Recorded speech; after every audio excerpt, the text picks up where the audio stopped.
Today I'm going to share some of the ongoing education my SWAT team receives. SWAT stands for Support, Wellness, Accountability, and Transformation. Long-term success on a low-carb diet requires consistency, and this requires understanding your brain.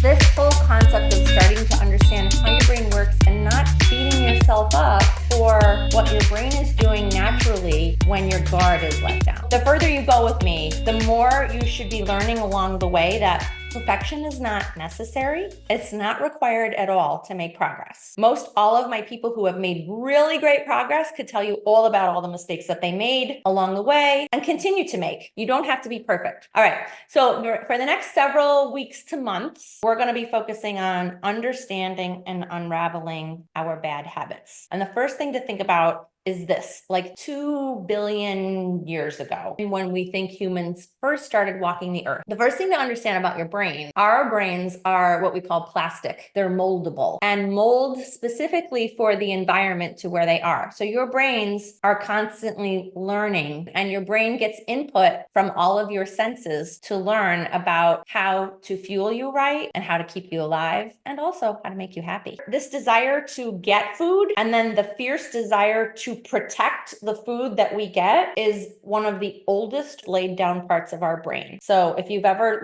jumped all over somebody because they took that thing out of the cabinet that you were really thinking about all day, that is the old part of your brain. I'm sure you've had I've had thoughts like, I want to kill that person, and then surprise myself like, oh my God, did I just say that? That is the old fierce part of your brain that we share with all animals. Fast forward to about 300 years ago, we were no longer being attacked regularly for our food because as a society figured out if we gather together into community, we are more protected. And that's basic pack mentality. This is what we learned from animals. Like the hyenas just took our food because 200 of them came and outnumbered us. We started living in communities for the same exact reason, to protect our resources, including our foods. But this safeties in number thing, taking the road less traveled, doesn't feel safe to us. When you find it difficult to stray away from what your friends are doing, like in terms of what they're eating, this is the part of your brain that is awakened. This memory of it's not safe and I don't like to do something different that seems a little dangerous. Nobody else is doing it, right? And this is the safety of us being here in SWAT team. There are actually loads of other people that are doing what you do. The more people you grab into your circle, the less weird it feels to you. When I have a party at my house, it's low carb. The whole party is low carb. I might buy a few extra crackers for like a random neighbor that comes in and is like, hey, what do you eat with your cheese? I just eat the cheese. But just understand that your brain finds safety in going with the pack. And we're going to talk about trauma in the future, but those of us who have had trauma are more likely to want and need and require that safety. At least your brain thinks so, and it's built that way. This is our hunt for food these days. This is a problem on so many levels. So we're working with that brain from 300 years ago. In today's food environment, not only is food readily available all times of the year, the bakery is always open. You can always buy pineapples. All of our fruits and vegetables have been cultivated to sweeter and sweeter varieties. We always are drawn to the sweeter variety, right? We want those cotton candy grapes. We want those honey crisp apples. And not only is it sweeter, but it's bigger. We have bigger fruits. They're available all the time. The aisles are just ridiculous, filled with very high sugar things meant only to be clickbait for you, with their titles, their fancy titles, like, this is so good for you, take me home. And really, it's just addictive. We no longer need to get exercise to get our food. The food that we're getting is filled with sugar and kind of nutrient poor. So often I will look at somebody's grocery cart and I don't see much protein or even fat. So what are the essentials? Not in their cart. Key design to our brain is that there is compartmentalization. There's little specialty areas in our brain. Your temporal lobe is mainly in charge of your hearing. It is one of your brain's spies. It listens out for when you may have a food opportunity, where you may have a food opportunity, and of course, it's listening for danger signals as well. There's some very strong messages that come into your ears, like the pop of a Pringles can, the crinkle of a potato chip bag. I'm sure if you picked your favorite snack, you know exactly how it sounds when somebody opens. You know when somebody is getting into that thing that's yours. Other way more important function of this lobe of your brain is actually memory. Memory is extremely important for keeping us alive. We have this phrase, if memory serves me right? And this is always leads us to something good. If memory serves me right, the ripest berries were down that path. Human memory is really, really rich. If you had a dinner party like this where you had lots to drink, lots of fun, lots of calories, you're going to remember that really well compared to if you went in, you had water and you had a salad and you went home, because your brain just doesn't find that as valuable. So you're not going to lay down as many memories as when you had that super high energy meal. Your brain wants the safety in numbers and the really rich food. And when it can get both, oh, that is something that we need to recall. So when you've had a night like that, you probably remember how every bite of the food tastes. You probably could go in and order what you ordered off the menu from memory. You probably remember the music that was playing, the table that you sat at. You may even remember your waiter's name. The earlier a memory is laid down, the more important it is for you. You were really growing and needing energy at that time. Also, you have the ability to repeat it more often. So if this is a memory that got repeated for you, let's say this was grandma's house every Christmas, or this was grandma's house every Sunday, then this is a very strong memory for you. The cookie, very high in sugar, very high in fat. It is a super energy according to your brain. So for any of you that took momentum, that's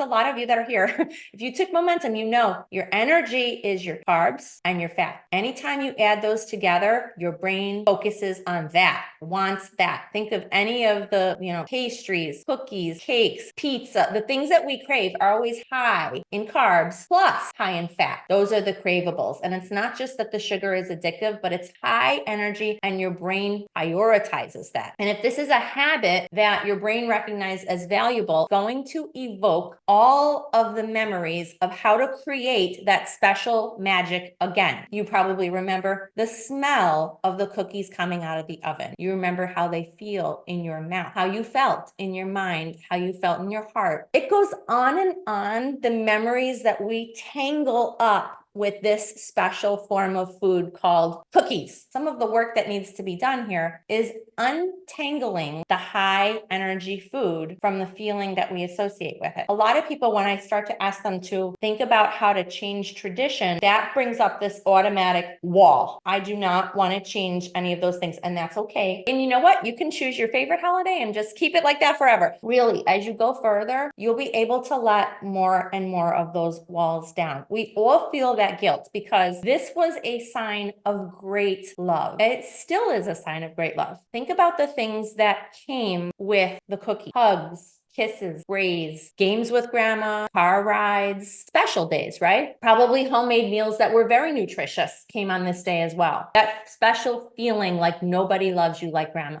As you move forward, you need to start to separate out those feelings about grandma from the cookie. Your brain wants you to keep those things tied together. Brain is always wanting you to survive, and it will tell you the stories and feed you the magic to make that happen. Next, we focused on the parietal lobe. It is your speech center. Your friends tell you where happy hour is. But a more important part of this parietal lobe is that it actually contains all the motor and sensory paths. Your eyes are your spies for your brain. If your eyes see something your brain wants, it's going to increase the want. So this is why I tell my beginners, especially who have very poor impulse control, they should not be walking through the bakery. If you don't see those things, they're out of mind. Seeing makes it believable that you can actually have it. And then you start questioning, well, why am I doing this? Why can't I have it? It's right there, actually. It's easy. It's cheap. Oh, look, it's on sale. Oh, I'll share it with a friend. Okay, so when you see these things, you start the talk with your brain, and the brain starts bargaining, trying to get you to take that thing that will lead it to have energy that will keep you alive. Our brains are beautiful. Our bodies are beautiful. Don't hate on what you do out of habit, and learning to control your brain is what's at issue. And we do that with habits. You just have to learn how to lay down new pathways. So when you tell me you've done something wrong and you're like, oh,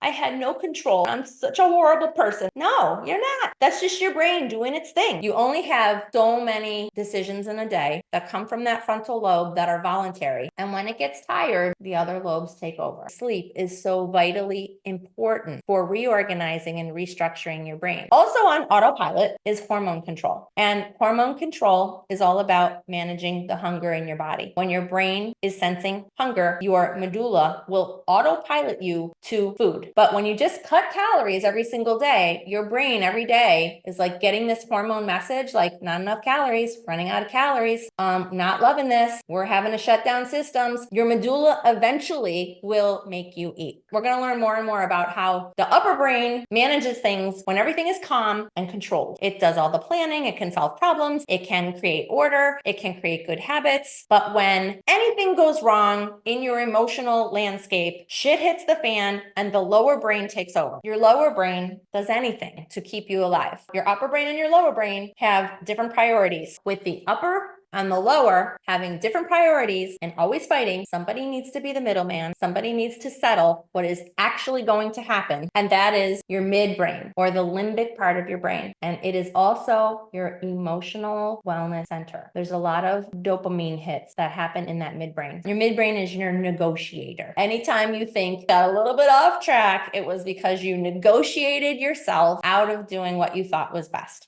Hey there. Did you enjoy these little snippets from our discussion about the brain? I hope this helped you understand some of your own behavior and the decisions you make about food. If you could use more support for your personal wellness while you work to stay accountable, consider joining our SWAT team. I'll drop the link for that below. We have meetings and workshops throughout the month that help support you and keep you on track. All of these community events are recorded. You can come in person and talk with me and other members of the team, or listen to our meetings whenever it's convenient. Hope to see you there in the future.